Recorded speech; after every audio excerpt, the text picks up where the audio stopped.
बिहार सरकार के स्वास्थ्य मंत्री मंगल पांडे पहुंचे पूर्णिया और पूर्णिया पहुंचकर कई अहम मुद्दों पर उन्होंने बातचीत की। खासकर बिहार के स्वास्थ्य विभाग को लेकर के उन्होंने अहम बातचीत की। प्रेस कॉन्फ्रेंस में उन्होंने बिहार के स्वास्थ्य विभाग को लेकर के क्या कुछ बात की वो आपको दिखाएंगे। आपको बता दें कि इस प्रेस कॉन्फ्रेंस में इनके साथ पूर्णिया सदर विधायक विजय खेमका, रुपौली विधायक शंकर सिंह, बनमन के विधायक कृष्ण कुमार ऋषि के साथ भाजपा के अनेकों कार्यकर्ता उपस्थित थे। प्रेस कॉन्फ्रेंस के दौरान इन्होंने भारतीय सेना को भी नमन कहा। इन्होंने कहा भारतीय सेना ने जो कर दिखाया है वह अविस्मरणीय है। साथ ही साथ इन्होंने प्रधानमंत्री नरेंद्र मोदी को भी धन्यवाद ज्ञापन किया। इन्होंने कहा कि इस तरह के कार्य सिर्फ और सिर्फ प्रधानमंत्री ही कर सकते हैं। विस्तारित रूप से इन्होंने स्वास्थ्य विभाग के विषय में कहा। जब पत्रकारों ने इनसे प्रश्न किया स्वास्थ्य विभागों को लेकर के, तो इन्होंने कहा कि स्वास्थ्य विभाग को पढ़ने की ज़रूरत है। आप पढ़ें फिर प्रश्न करें। बहरहाल आइए देखते हैं कि क्या कुछ इन्होंने प्रेस कॉन्फ्रेंस में कहा है।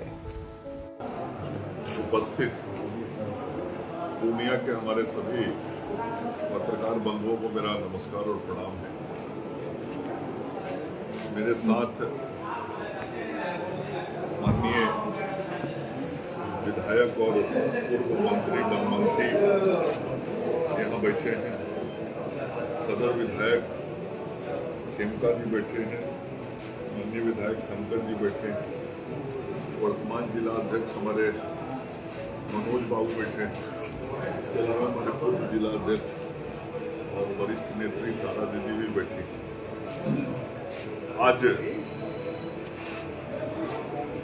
मैं आप सब पत्रकार मित्रों को सीवान जिले के, नालंदा जिले के और नवादा जिले के, ये चारों भारत माता के सपूत जो भारत की बहनों के सिंदूर की रक्षा के लिए लड़ाई लड़ रहे थे, संदेश देते थे।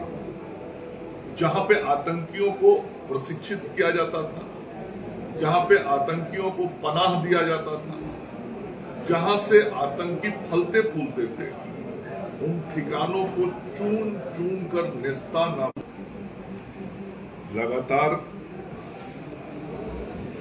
देश के यशस्वी प्रधानमंत्री नरेंद्र मोदी जी और बिहार के माननीय मुख्यमंत्री नीतीश कुमार जी देश और बिहार के विकास के लिए सतत प्रयत्नशील हैं। तो डबल इंजन की सरकार प्रधानमंत्री जी और मुख्यमंत्री जी कर रहे हैं।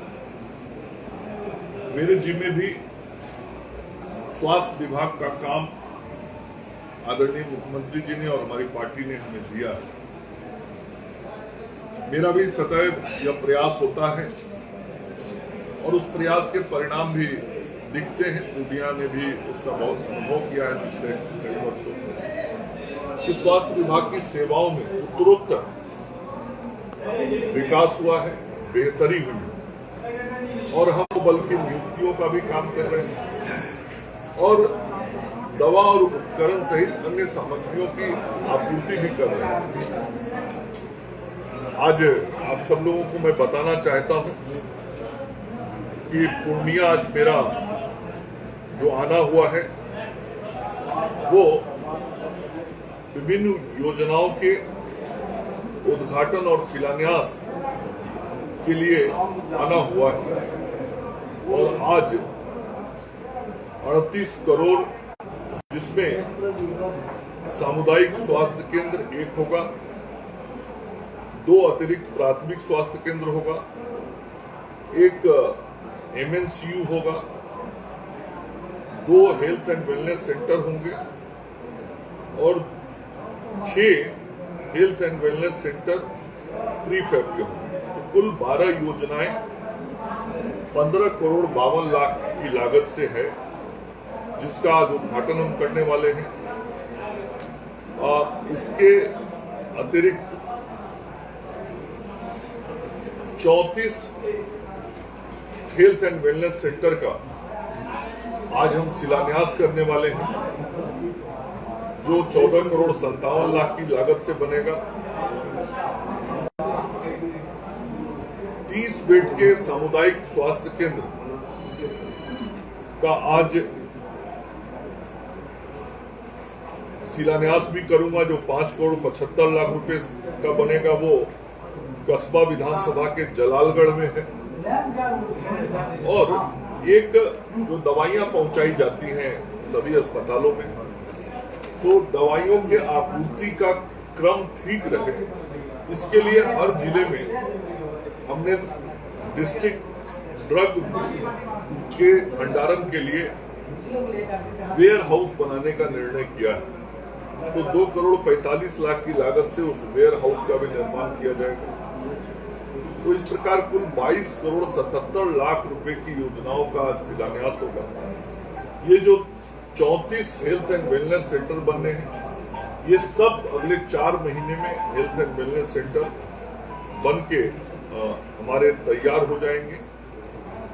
और आज मैं पड़हरा कोठी जा रहा हूं, जहां पे 30 बेड के कम्युनिटी हेल्थ सेंटर का वहां उद्घाटन करूंगा। और वहीं से इन सारी योजनाओं का, जिसकी जानकारी मैंने आपको दी है, इन सारी योजनाओं का उद्घाटन और शिलान्यास उसी स्थल से किया जाएगा,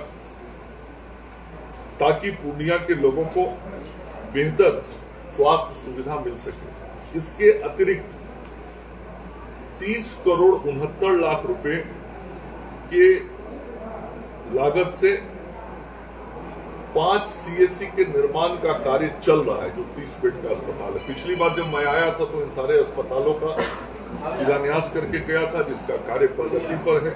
वो श्रीनगर, रुपौली, अमौर, बायसी और डगरुआ, इन 5 प्रखंड के अंदर ये 30-30 बेड के अस्पताल बन रहे हैं। और वहीं इसके अतिरिक्त और 72 हेल्थ एंड वेलनेस सेंटर बनाने का प्रशासनिक स्वीकृति भी पूर्णिया के अंदर हमने दे दिया है। और वो 39 करोड़ 60 लाख की लागत से ये 72 हेल्थ एंड वेलनेस सेंटर बनाया जाएगा। उसकी निविदा की प्रक्रिया अब शुरू होने वाली है। और ये हेल्थ एंड वेलनेस सेंटर का मतलब हुआ, जो ग्रामीण क्षेत्र में हमारा आरोग्य मंदिर है, जो हमारी सबसे छोटी इकाई अस्पताल की होती है, जहां पे हमारी नर्सेज रहती हैं और कम्युनिटी हेल्थ ऑफिसर रहते हैं। इन जगहों पे इस प्रकार से गांव में स्वास्थ्य इंफ्रास्ट्रक्चर को हम मजबूत करने में लगे। केवल बड़ा पूर्णिया में मेडिकल कॉलेज हॉस्पिटल बन जाए, अनुमंडल अस्पताल बन जाए, प्रखंडों में 30 बेड का बड़ा अस्पताल बन जाए, वहीं तक स्वास्थ्य की सेवाओं को हम नहीं रखना चाहते। प्रधानमंत्री जी और मुख्यमंत्री जी दोनों का ये निर्देश है। तो जैसे मैंने बोला कि कई हेल्थ एंड वेलनेस सेंटर चल रहे हैं, कई बन रहे हैं। आज 34 का शिलान्यास हम और कर रहे हैं, और अगले 1-1.5 महीने में ये 72 और ऐसे छोटे अस्पतालों का भी शिलान्यास होगा, जब निविदा की प्रक्रिया पूर्ण होगी। तो लगातार हम आधारभूत संरचनाओं को बेहतर करते हुए लोगों को स्वास्थ्य सेवा देने का काम करें। मैं यहाँ जरूर पत्रकार मित्रों को कहना चाहूंगा कि बिहार को अभी भी स्वास्थ्य सेवा के क्षेत्र में बहुत आगे बढ़ना है। बहुत बड़ी उपलब्धि है बिहार में, और ये कोई बिहार सरकार का डाटा नहीं होता है, ये भारत सरकार के द्वारा डाटा रिलीज किया जाता है। एक पोर्टल है drug vaccine distribution management system, जिसके माध्यम से ड्रग और वैक्सीन के डिस्ट्रीब्यूशन मैनेजमेंट की मॉनिटरिंग भारत सरकार करती है। उस का रिपोर्ट है कि पिछले 8 महीने से बिहार नंबर 1 है। पिछले 4 महीने से बिहार टीकाकरण में रात्रि मृत्यु दर अब प्रति 1 लाख पर 100 पर आके सिमट गया, जो आज से 20 साल पहले 374 होता था। शिशु मृत्यु दर पूरा जो राष्ट्रीय औसत है 27 का प्रति 1000, उस औसत पर आज बिहार भी राष्ट्रीय औसत पर आ गया। तो ये सारी जो मापदंड बदल रहे हैं, जो पैरामीटर्स बदलता हुआ दिख रहा है, पैरामीटर का विश्लेषण करने बैठता है तो देखता है बिहार ऊपर से कैमे पायदान कर। आज आयुष्मान कार्ड बनाने में जो गरीबों को सीधा मदद हम देते हैं, उसमें हम आज पूरे देश में तीसरे नंबर पे आए। तो एक एक काम ऐसे कई उदाहरण में दे सकता हूं जिसमें आज स्वास्थ्य सेवा में बिहार पहले से लेकर 5वें पायदान के बीच में कई कार्यों में कर रहा है। तो हम सब लोग लगातार प्रयास कर रहे हैं। बिहार की जनता का आशीर्वाद सतत सदैव मिला है, इसी कारण हम ये काम कर पाए।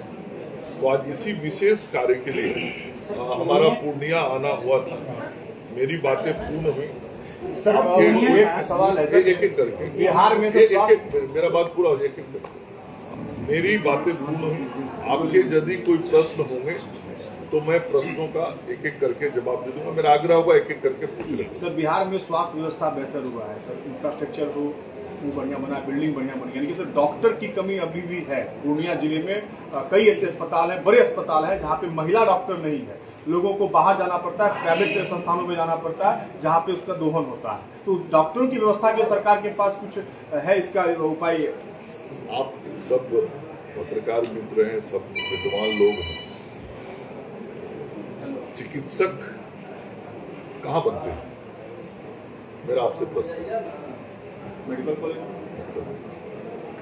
जरा सोचिए 2014 तक इस देश में कितने मेडिकल कॉलेज है मालूम आपको? 371 मेडिकल कॉलेज सरकारी और प्राइवेट मिला के पूरे देश पिछले 11 वर्षों में, जहां आजादी के बाद से 67 साल में 371 मेडिकल कॉलेज खुला था, आज पिछले 11 वर्षों में 400 से अधिक मेडिकल कॉलेज नरेंद्र मोदी जी के नेतृत्व में देश में खुलने का काम हुआ है। नीतीश कुमार जी के नेतृत्व में हुआ है। जब मेडिकल कॉलेज होगा तभी ना डॉक्टर बनेगा। डॉक्टर तो कहीं से आप बाहर से नहीं ला सकते। अस्पताल तो खुला हुआ है सर, वहाँ तो महिला डॉक्टर ही नहीं है। आपका अनुमंडल डॉक्टर कहाँ से आएंगे? मेरा प्रश्न वही है, डॉक्टर कहाँ से आएंगे? मेडिकल कॉलेज से। विषय को समझना होगा। हम कहें कि मुझे ये मशीन चाहिए, मशीन बनाने वाला फैक्ट्री कहाँ है पहले ये तो पता करना पड़ेगा ना। वो फैक्ट्री नहीं होगा तो मशीन कहाँ से आएगा मेरे पास? अस्पताल में चिकित्सक चाहिए। मैं तो इसीलिए कह रहा हूँ कि बिहार को भी बहुत काम करना है। आज आपको समझना पड़ेगा इस बात। 400 से अधिक मेडिकल कॉलेज खुला है और इसीलिए जब खुला तो डॉक्टर जब बनता है तो 6ठे साल के बाद सेवा में आना शुरू होता है। 5 साल पढ़ाई करता है, 1 साल इंटर्नशिप करता है, फिर उसके बाद वो प्रैक्टिस में आता है, तब जाके लोगों को सेवा देना शुरू करता है। और यदि पीजी वगैरह किया तो 2 साल या तैयारी करने में 1 साल और 3 साल। आज जो ये सारे कॉलेज खुले उसका परिणाम आज देश में दिख रहा है कि अब डॉक्टर, जरा सोचिए 2014 के पहले कितने डॉक्टर मिलते थे क्या? नहीं थे। आज वो डॉक्टर मिलने शुरू हो गए। पहले स्पेशलिस्ट डॉक्टर पीजी की सीट इस देश में, सब लोग एक ऐसे शहर के हमारे पत्रकार बंधु हैं जो मेडिकल हब माना जाता है। तो ये सभी जो मेडिकल कॉलेज खुल रहे हैं तो डॉक्टर बनने शुरू हुए। आज बिहार की क्या स्थिति है? 2005 तक कै ठो मेडिकल कॉलेज था इस बिहार में? 6 ठो सरकारी था और 3 ठो प्राइवेट था। यही ना मेडिकल कॉलेज था। आज पिछले 17-18 वर्षों में जहां 9 मेडिकल कॉलेज थे, आज इस बिहार के अंदर में 24। तो फिर उसमें से निकलेगा। आप लोग बार बार पढ़ते होंगे, प्रधानमंत्री जी और मुख्यमंत्री जी का यह संकल्प है कि हर जिले में एक मेडिकल कॉलेज हॉस्पिटल हो। यह संकल्प क्यों है? यह संकल्प इसीलिए है और ये प्रयास इसी काम कर रहे हैं। मैं आप पत्रकार मित्रों से इतना जरूर आग्रह करूंगा कि स्वास्थ्य विभाग जो काम करता है उसकी थोड़ी जानकारी भी आप सब